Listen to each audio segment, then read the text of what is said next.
আসসালামু আলাইকুম। বাঙালি রান্নাবান্নার আরও একটি নতুন পর্বে আপনাদের সবাইকে স্বাগত। আজকের পর্বে তৈরি করে দেখাবো restaurant style chicken finger recipe. খুব সহজভাবে রেসিপিটা তৈরি করে দেখিয়েছি। আশা করছি আপনাদের সকলের কাছে রেসিপিটা ভালো লাগবে। চিকেন ফিঙ্গার তৈরি করার জন্য আমাদের প্রয়োজন পড়বে মুরগির বুকের মাংস।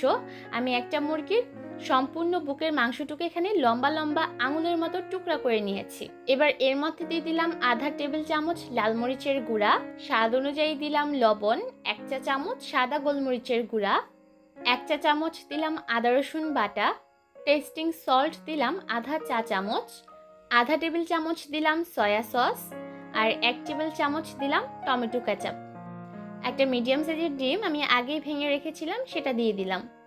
এবার সব কিছুকে একসাথে ভালোভাবে মিশিয়ে নিচ্ছি। মশলার সাথে মাংসগুলোকে খুব ভালোভাবে মেশানো হয়ে গেলে এই মাংসগুলোকে ম্যারিনেট করে রেখে দিব কমপক্ষে আধা ঘন্টার মতো। এতে করে মশলাগুলো খুব ভালোভাবে চিকেনের গায়ে ঢুকবে আর এটা রান্না করার পর খেতে আরও বেশি ভালো লাগবে। এবার চিকেন ফিঙ্গারগুলোকে কোটিং করার জন্য ময়দাটাকে প্রিপেয়ার করে নিব।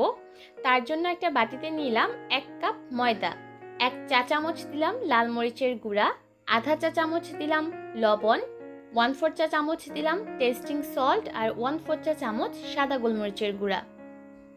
এবার সব কিছুকে একসাথে ভালোভাবে মিশিয়ে নিচ্ছি। আর মেশানো হয়ে গেলে চলে যাব মাংসগুলোকে কোটিং করার জন্য। এবার ম্যারিনেট করা মাংসগুলোকে সরাসরি মশলার থেকে তুলে এনে এই ময়দার মধ্যে ভালোভাবে কোট করে নিতে হবে। ময়দার মধ্যে মাংসগুলোকে খুঁড়িয়ে খুঁড়িয়ে খুব ভালোভাবে কোট করে নিতে হবে, যাতে করে মাংসের চারিপাশে ময়দা দিয়ে কোটিং হয়ে যায়। আর মাংসটাকে কোটিং করার সময় শুধুমাত্র মাংসটাকে ঘোরাবেন না, ময়দার সাথে নিয়ে তারপর ঘোরাবেন। এতে করে দেখবেন মাংসের উপরে ফ্রাইড চিকেনের মতো একটা লেয়ার তৈরি হবে। এর মধ্যে কিন্তু একটা মাংসের টুকরা কোটিং করা হয়ে গেছে আর এটা দেখতে অনেকটা ফ্রাইড চিকেনের মতো দেখা যাচ্ছে। একইভাবে আমি সবগুলো চিকেন কোটিং করে নিব আর এগুলোকে ভাজতে চলে যাব। ভাজার জন্য চুলায় পর্যাপ্ত পরিমাণ তেল ভালোভাবে গরম করে নিয়েছি আর এই পর্যায়ে আমি চুলার আঁচ রেখেছি মিডিয়াম হাই হিটে। এবার একে একে চিকেনের টুকরাগুলো দিয়ে দিতে হবে। মাংসগুলোকে তেলে ছাড়ার সময় তেলটাকে কিন্তু খুব ভালোভাবে গরম হতে হবে। তেলটা যদি ভালোভাবে গরম না হয় তাহলে কিন্তু মাংসগুলো তেলে ছাড়ার সাথে সাথে উপরের যে ময়দার কোটিংটা সেটা খুলে যাবে। তাই এই পর্যায়ে তেলটাকে খুব ভালোভাবে গরম হতে হবে। চুলার আঁচ মিডিয়াম হিটে রেখেই শুরু থেকে শেষ পর্যন্ত এই মাংসগুলোকে ভেজে নিতে হবে। অনেকেই আছেন মাংসগুলো পুড়ে যাওয়ার ভয়ে এই পর্যায়ে চুলার আঁচটাকে একদম লো করে দেন।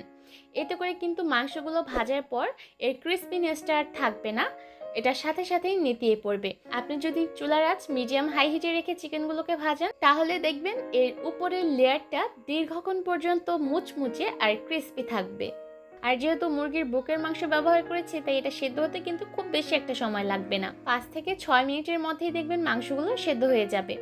এর মধ্যে কিন্তু মাংসগুলো খুব ভালোভাবে সেদ্ধ হয়ে গেছে আর এর উপরে সুন্দর একটা সোনালী রং চলে এসেছে। এবার মাংসগুলোকে চুলা থেকে নামিয়ে নিচ্ছি। চিকেন ফিঙ্গারের উপরের লেয়ারগুলো কতটা মুচমুচে হয়েছে স্ক্রিনে দেখে নিশ্চয়ই বুঝতে পারছেন। আর মাংসগুলো কিন্তু খুব ভালোভাবে কুক হয়ে গেছে। বাড়িতে অবশ্যই রেসিপিটা ট্রাই করবেন, দেখবেন ছোট বড় সকলের কাছে ভালো লাগবে।